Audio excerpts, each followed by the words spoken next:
Знаете што? За процедура не може да се гласа. Не може да се гласа. Процедурата е утврдена во деловникот.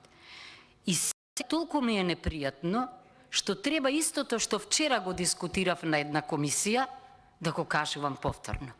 Рековте дека дел од амандманите се одбиени. Може ли да ми кажете врз основа на која одредба председателот има право да оцени дали некој амандман е уреден или уреден? Читајте го членот 60, таква надлежност нема. Значи, тоа што мора веднаш да ги достави, ви покажува дека не може да оценува уредност. И сега, вие си продолжувате. Не е можно тоа. Ако не го реши тоа процедурално, не можеме да работиме. Врз основа на што сега јас ке чекам, не баре го чекам го до, ке пристигне во текот на расправата амандманот, кога ќе му дојде ред, а дел од амандманите не знам, значи. Дали амандманите што ние ги поднесовме, кој, во која постапка, што и како, утврдил дека се неуредни. Ајде, најдете ми правен основ, ве молам.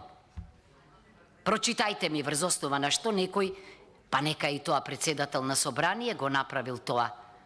Како не сваќате? Ама поднесувањето или правото на амандман е посилно од било што друго. Никој не може мене да ми го одземе тоа право. И барам да ми образложи барем, кога одите во суд, било каде, вчера зборував, се срамам, извинете, ама добивате вие, не се прима поднесокот затоа што му не достига тоа и тоа. Ве молам, што е неуредно во нашите амандмани?